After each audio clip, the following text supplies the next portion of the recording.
Hey Lux, it's Pastor Mark, and by the way, if you are here and you're here for the very first time tonight, I want to welcome you and just let you know that we're really glad that you're here. And if you are here for the first time and you're in chat, whenever you feel comfortable, drop a follow here on the stream or drop a comment in the chat and let us know that you're here. We love our lurkers, but we would love to be able to just welcome you into the community. And if you see me typing in the chat, my name is the Lift in the chat, although my real name is Mark and you can call me Mark. Thank you so much, Chino and Sam, for being willing to come and lead worship and also lead a time of prayer for us tonight. We really appreciate you guys. Thank you for being here. But I have a special announcement tonight that I'm really excited about. Tonight, I have one of my very own professors who is going to be joining me on stream. So I went to a small Christian school in Western PA for my undergraduate and youth ministry, and in the Bible department was one of, and probably my favorite professor. I had a couple of really phenomenal professors, but I had the honor and the privilege of traveling with this incredible man of God to Israel along with my mother in 2011, heading into 2012. Had the opportunity to sit under his teaching and in his classes in New Testament and several other courses during my time in school. And tonight we're bringing him on to have a live conversation and Q&A. And so you are invited to participate in that. I'm going to be looking at the chat, and I can actually bring those questions up and we can discuss those things. We're going to be discussing at the first portion of this primarily Jesus and Easter and sort of the significance of those things around the church and some of the claims that people have made about Jesus in terms of whether or not he did or did not rise from the dead. But you're welcome to send us questions in as we're having conversation, and he's going to be sticking around for post-show as well, which we're really excited about. So let me put my headphones on and let me have Sheebs go ahead and get Dr. Watt here on the stream. Dr. Watt, you're live, sir. How you doing, Mark? Thanks for having me on with you. I'm doing well, sir. Thank you so much for being here. It is good to see you tonight. Likewise. Well, I want to welcome you in. You can say hi. We have about, 50 or 60 people who are here live with us tonight, stopping in for our church service. How has your first entirely online church service experience been? You've been watching from the background. This is absolutely my very first. Well, I'll say it's actually my second. With COVID, our church, where I pastor locally, we met online. Not quite this nice a setup as you guys have, but we did some online things to sort of compensate for the direct contact we couldn't have. So, but this is the first of this kind of a setup with I guess, quite a global grasp for what you have. Yes. Yeah, I mean, people, you guys can post in chat, church family, if you want to, where you're coming from tonight. We don't do that all the time. We have a decent amount of people who are coming in from Pittsburgh, Dr. Watt, but we also have a lot of people who are spread all across the country and outside of the country. And so we have, people from all over the place. And we just have a lot of people in chat right now saying, hello, welcome, Dr. Watt, welcome you. Appreciate it. Thank you. Thank you. So do me a favor, Dr. Watt, and first tell us a little bit about yourself, because I'd love the chat to get to know you. I know you, pretty well from my time at Geneva, but I'd love to get them to know, what do you do and how long have you been teaching and, where do you pastor at? Tell us about your family, that sort of stuff. Sure. Well, I'm kind of an international animal, at least in my upbringing. I'll go just briefly back. I'm actually Australian born to an Australian line of family, married into a British family, and so grew up moving quite a bit between Australia, England, New York City, back to Australia, Hong Kong, and then finally landed in Buffalo, New York. There's a long story behind that, which I won't go into. Went to college up in upstate New York in Syracuse, and then came to Pittsburgh to do some seminary study here. And then in the last roughly 40 years, I pastored a church just outside of Pittsburgh, northeast of Pittsburgh, moved to Boston, pastored a church there for some years, and finished off I did a lot of grad studies in linguistics after seminary. Came to Beaver Falls, Pennsylvania, just outside of Pittsburgh, where I lived first as a pastor in a church here, and then I kind of drifted across the street to Geneva College, where I've been teaching full-time for the last couple of decades, and so that's where I am now. So biblical studies, but also linguistics, biblical languages, things related like that, and helping out with a small church just out of town where I pastor as well. So that's quickly. I have a wife, 4 adult kids, and all 4 of them married, and 6 grandkids as well. Wow, full life. 6 grandkids. Yes, it is. Yeah, I can't believe it. Someone so young, grandkids. How is that possible, right? Yeah, I know. I don't know if you met him personally, but But one of my kids actually visited your church a couple of years ago. He lives out sort of in the direction where you are, so he has Really? seen you. Yeah, but I don't know if you were introduced or not, but he has been out to your church as well. Okay. Yeah, yeah. I may have made the connection when I was working at New Life. I'm not sure. Yeah, In chat tonight, though. So first off, my mom is here tonight, and my good, mother. She said hello, and absolutely. Hello, also, Brenda. yeah, Josh and Amanda Battaglia, who are Geneva Oh, graduates, lovely. who are ministering in New Mexico right now. Yeah, exactly, Are exactly. Hey, you guys. Yeah, and I want to say real quick, hello, Nightshade. I missed where you were from, but Nightshade, glad to have you with us. You're a first time guest tonight. Welcome into our community. We're so glad to have you here. So, Dr. Watt, one of the things that I wanted to have a discussion about, of course, next week for us, we do Easter on Wednesday, which Yep, is unconventional, but we have church service on Wednesday nights. yep, yep. And we're going to be celebrating the resurrection early next Wednesday. And I thought, Yep. it would be really good to have some conversation and some opportunity for people to ask questions about Sure. that. You are a New Testament professor, Greek professor. Obviously you've spent and devoted enormous portions of your life to the study of Jesus and the writings, specifically in the Gospels. So can you tell us a little bit? I think the question that I had written for you, I don't want to, get it wrong, is Easter's coming up. We're about to celebrate as a church. Can you tell us about some of the history of the Easter holiday inside the Sure. church? How has the church historically celebrated it? Sure, sure. Well, and let's start with a sort of a foundational piece.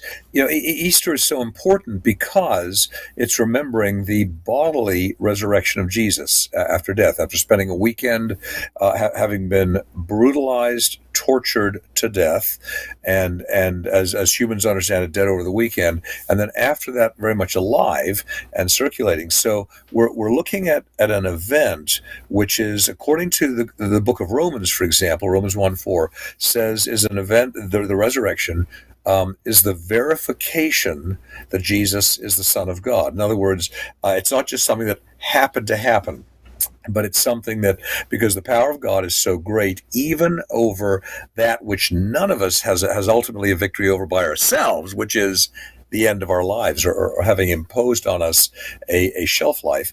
The resurrection of Jesus is a key point, maybe I could say the key point of verification that Jesus is an extraordinary individual, able to do what no other normal human being would be able to do outside of some outside help. So I want to just say that to say this is why the questions you're asking are so important, right? Mm-hmm. They're not simply questions because, we have to touch on it because after all the church has touched on it. The questions that the church has seen historically are key to appreciating the uniqueness of Jesus. So how does it work out? Well, the Easter weekend coincides with a Jewish weekend known as the Passover.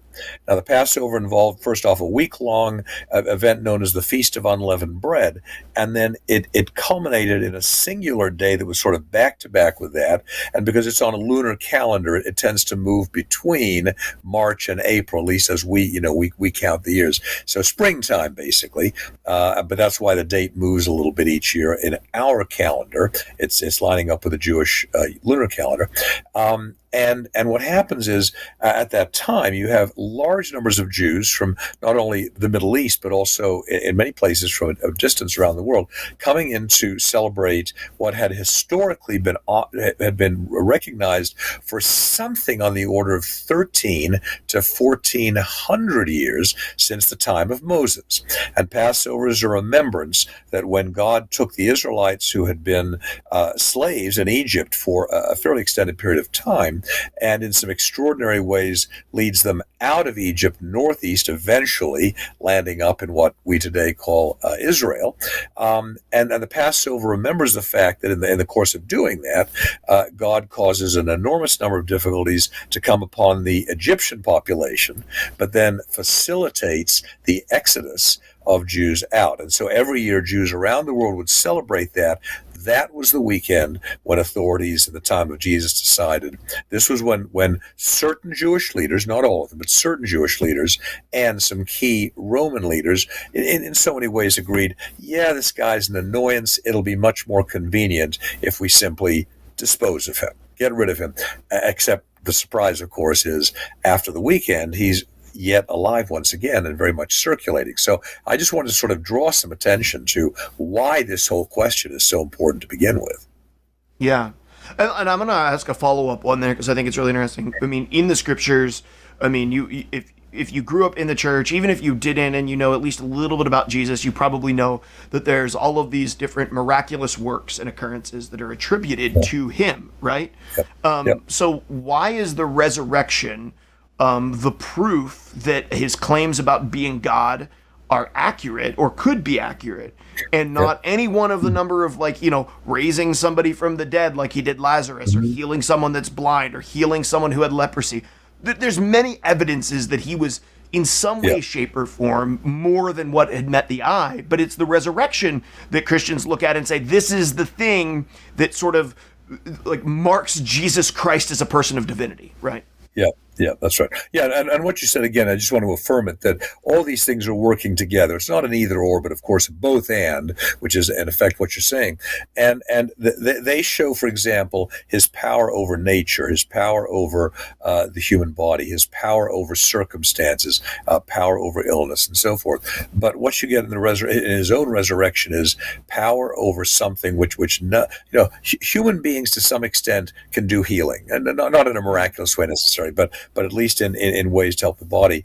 But what human being after dying can be brought back to life, or can bring themselves back to life?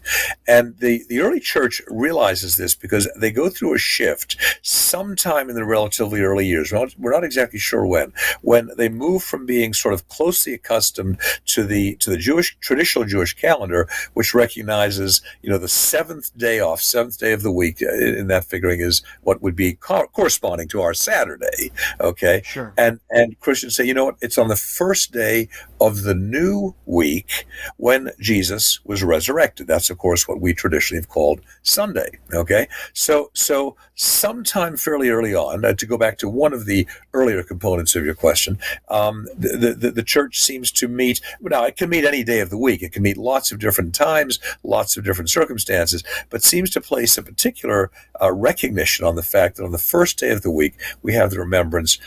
That's the day when Jesus, in the early hours of the morning, we don't know what they were exactly, defies death, comes to life after spending the weekend in the grave, and then in a careful and steady kind of way, but an unmistakable way that spreads out over a roughly 6-week period, according to the accounts of the New Testament.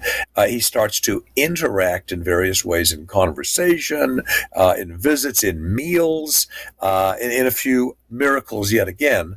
But starting on that first day of the week is when the church starts to say, okay, we've got a distinctly Christian kind of a thing with this first day of the week. So even before Easter as an annual event is being recognized, and that does take quite a few decades, actually probably possibly a couple of centuries altogether for that to come. The resurrection is still central, and it's reflected in the tradition, at least, of the first day of the week, resurrection and worship and so forth. So, yeah, to follow up with that, because I think that's a really good point, that we don't actually celebrate Easter as Easter for potentially hundreds of years after the death of Jesus. And why is that? When did or what group do we think actually made Easter something that we as a church celebrate, and why didn't we celebrate it the way that we do now for the first couple hundred years of history of the church? Sure. Well, let's put it this way. We have more questions than answers, and I'm not going to say nobody recognized it. It was easy in a sense to pin because we knew it was connected to the Passover. So we knew sort of, at least by lunar calendar, when it was each year. In the early couple of centuries, let's say, the challenges before the early church are a couple of major ones. Okay, so first off, the church is coming out of a group that is already a very minority group in the Roman Empire at the time. So take the Mediterranean world.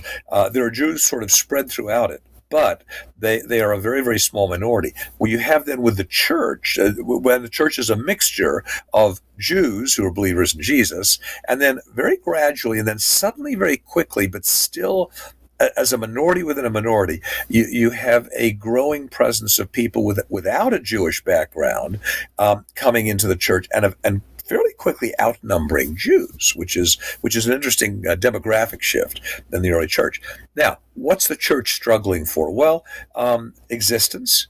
day-to-day safety sometimes, just figuring out the Christian life, sometimes dealing with either families or political figures or whatever, which may be rather unfavorable to a minority group that's within another minority group.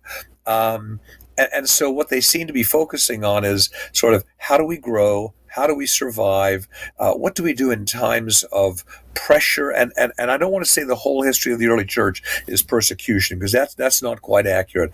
But at least they're on very tenuous grounds. We don't seem to see the development of church buildings until somewhere between the 3rd and the 4th centuries. People are overwhelmingly using homes or some remote places where they have a little bit of space and quiet. But church buildings, as most of us are accustomed with today, not happening, at least for a while in the early church. Hence to your question. So what does this say about Easter? The annual recognition of it, like, by the way, the recognition of Christmas, when we're very much uncertain what part of the year Jesus' birth really happened, seem to just take time, and they're sort of part of the, I'll use the word carefully here, evolutionary development of the early church.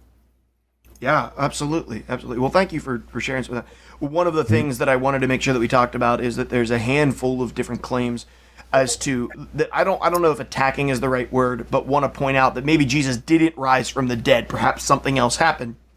We don't see nearly as many claims about all of the other miraculous works that he did, like you said, because it's typically the resurrection that we point to that says he was the Son of God, as he claimed to be, if he did rise from the dead. So I wanted to bring up a couple of them and go over them and just talk a little bit about, like, what does the church typically say about these things? What do we as Christians? Because I think it is helpful to have, it's almost like apologetics. It's not apologetics, but it's like the ability to defend the resurrection, I think, is important for many of us. So the first one is the wrong tomb theory, which, from my understanding, is like literally like the disciples showed up, the women showed up to the wrong tomb on Sunday morning, and it wasn't the one that Jesus' body was laid in. They had it confused, and so what is the typical response to the wrong tomb theory? Like they just they showed up the wrong one.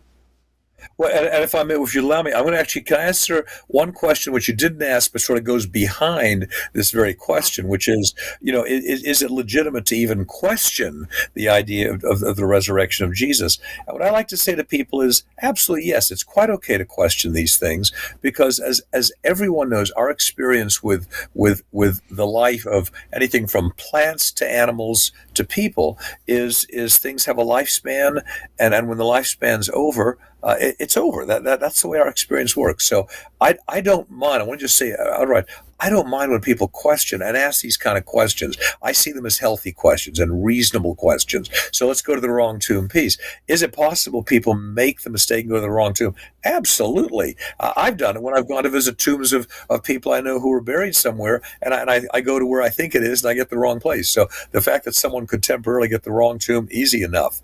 Why not? Thing is, there's a whole bunch of other things also going on, according to the Gospels, which say certain people went to the tomb. And so even if they went to the wrong tomb on the short run, they're still somehow encountering Jesus very much alive.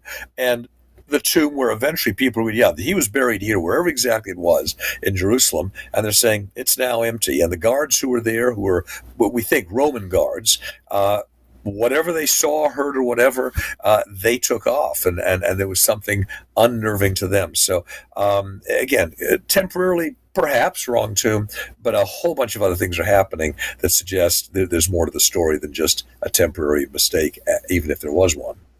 Sure, and we have evidence even in the book of Acts that it wasn't just the women at the tomb that saw Jesus resurrected, right? He appears to multiple people. When we get into the book of Acts, sometimes we picture there's 12 people, but we actually think there's probably well over 500 people who had seen him resurrected. And that's referenced in 1 Corinthians 15, exactly. 1 Corinthians 15. Yeah, 500 people.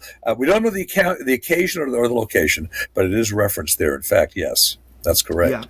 Yeah. And the same with, there's a couple of other things. There's the wrong tomb theory.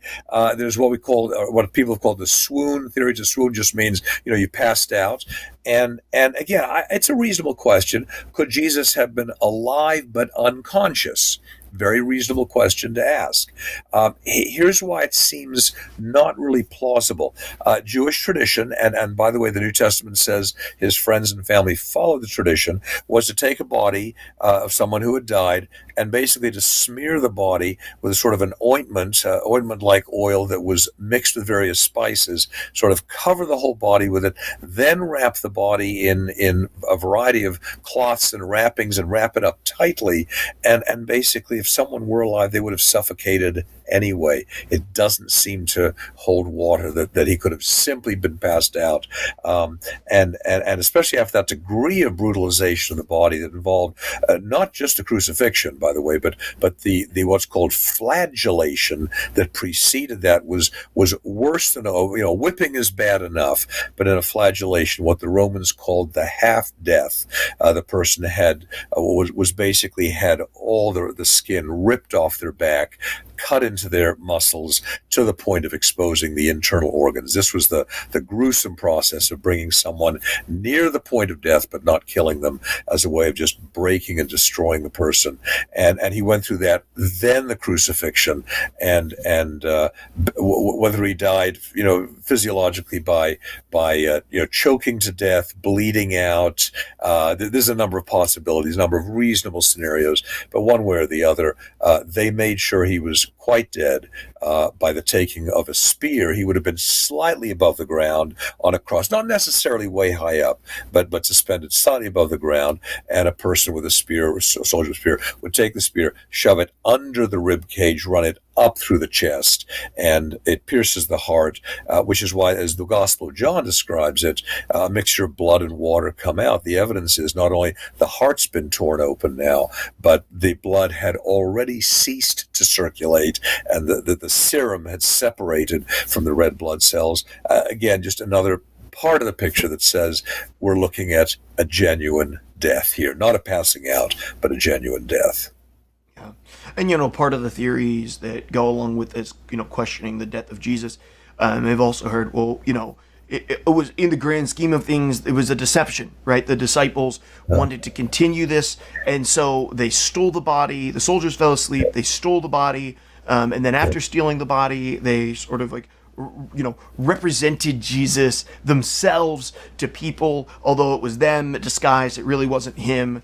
And that's another one of the claims. And, do we have, what are some of the things that we address that with, or how we address that sort of a claim? Yeah, no, and again, it's a plausible kind of question to raise, because we all know that people can be manipulative and deceptive. Religious communities sometimes fall prey to exactly this kind of temptation. So it's a reasonable question to ask. I think it's a good one.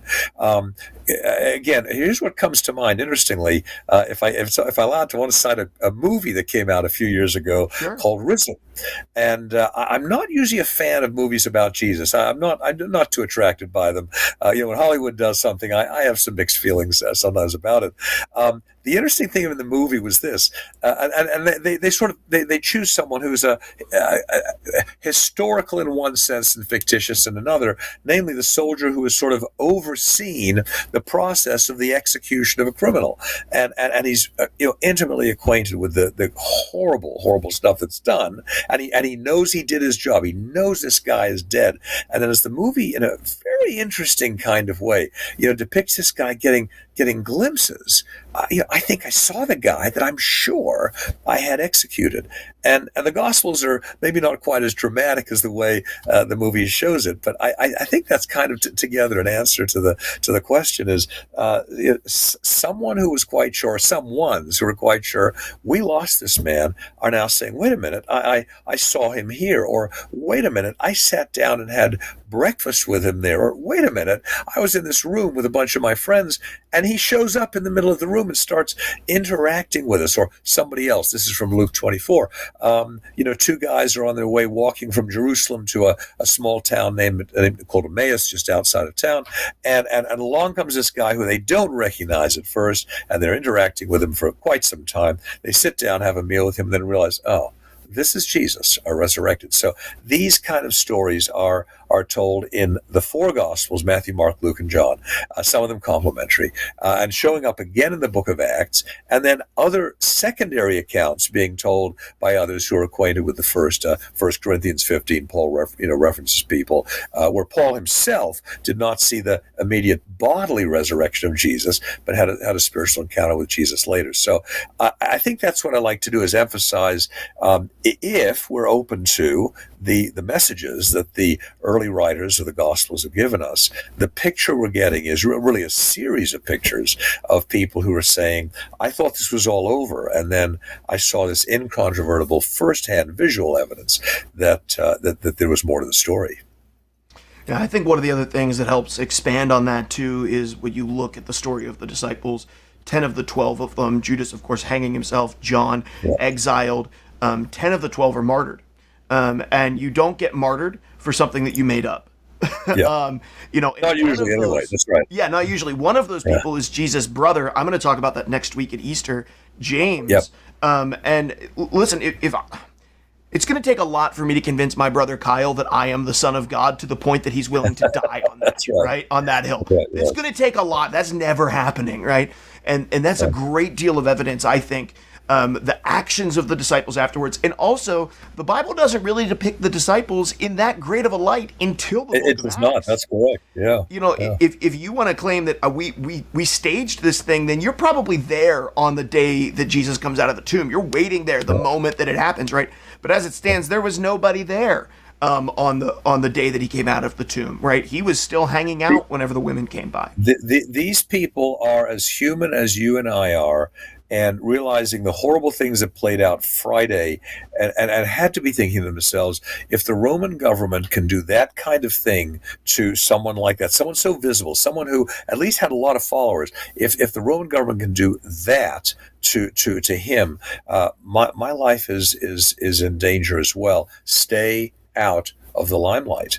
And you're right. It's not complimentary, but it's honest, isn't it? These are real people who had fears and concerns, and yet they seem to get transformed, don't they?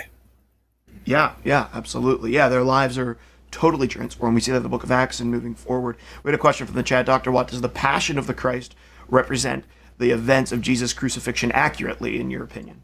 Yeah.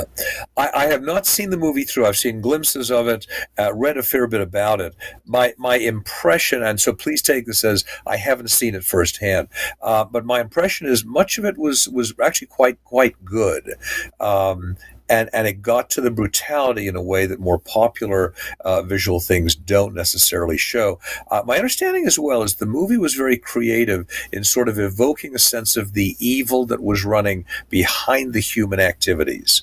By the way, the movie I believe was done in Aramaic, is what I've read. Aramaic is at least an ancient form of the Aramaic, was the daily conversational language for Jesus and for the others, at least much of the time. They probably used Greek. They might have used some Hebrew, potentially some Latin. I'll leave that one out for now because that's a troublesome kind of thing to try and figure out. But the Aramaic part was probably rather accurate, at least in much of the depiction. So my impression is from a historical point of view, Mel Gibson tried hard to get some stuff that was genuine, and I think had some pretty reliable consultants guiding him through that production. Yeah. I want to close with... Oh, go ahead. Okay. Go ahead. Continue, please. Just last comment. The whole process of crucifixion, I'm not going to go into it right now, but it was designed to prolong a death as much as possible. It was the ultimate in super intimidation. You take a human being and you just brutalize them and leave the onlookers with a visual and an auditory haunting. They'll never get behind. They'll remember the screaming, the sounds, the hammering, the breaking, everything that went with this, designed to intimidate the population. And I think Mel Gibson tried to capture that pretty effectively in that. Yeah, I saw it in theaters, and he certainly did. It's a hard movie to watch. I want to go to this because we've been reading through the Bible in 1 year, and we've been doing it with HTB Church in London, and I've had a handful of people doing that in our church, and we've had a lot of questions coming up as we're now in Deuteronomy. And Okay. so we're in the Gospels, but we're also Genesis, Exodus, Leviticus, Numbers, Deuteronomy. We've had, I mean, there's some tough passages in there. Yeah. And so one of the things it says, looking at some of the Old Testament stories and the New Testament, Jesus, it seems as though the God of the Old Testament and Jesus are very different. So how do we know it's the same God? That Jesus is, in fact, the same God as the God of the Jews that we see in the Old Testament. Sure. Sure. No, great question. And it's interesting. There's an early guy in the church in the second century named Marcion who tried to claim exactly that these are not even the same individual whatsoever. So here's what we get in the Old Testament. You need to, we all need to remember, the Old Testament is dealing with very, very specific historical events, certain people and the way they're living their lives or reacting to God at various things. And I think so. It's important to remember not only some of the difficult things, and Deuteronomy is a very sort of an authoritarian kind of situation. You're about to move into this land, and are you committed to the law of God? But here's the love of God. The love of God takes people out of slavery. Right? Love of God settles people in a place where you can have freedom and opportunity. Love of God is patience with people. And I bet everybody who's listening to us today and involved in this will be able to say, I've lived parts of my life, maybe in ways where if I could redo it, I'd do it again, maybe a little bit differently. Which of us, who of us doesn't have that kind of a feeling?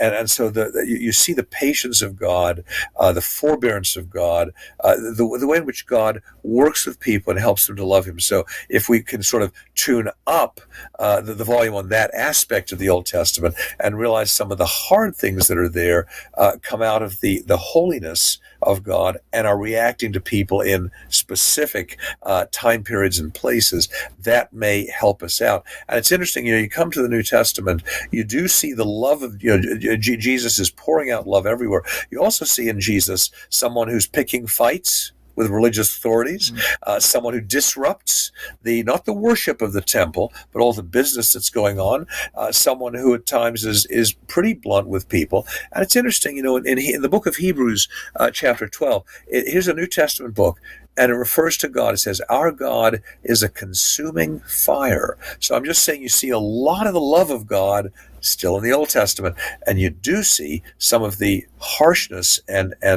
if you will, utterly righteous judgment of God breathes out in the New Testament as well. So hopefully with a little bit of balance in both parts, we'll get maybe a more accurate view of what God is like. And I think it's much easier then to see the commonality and the thread that is running through from old to new. Yeah, I agree. I feel like in a lot of times, especially when we haven't read the Bible before, we have a tendency to make a caricature of the Old Testament and a caricature of the New Testament. And you rarely see both sides that are clearly depicted in both locations. Yeah. So Tell asked, God's character didn't change from the Old to the New Testament. It's like a parent reaching to their children's behavior or reacting to their children's behavior. Sometimes they scold and sometimes they give hugs.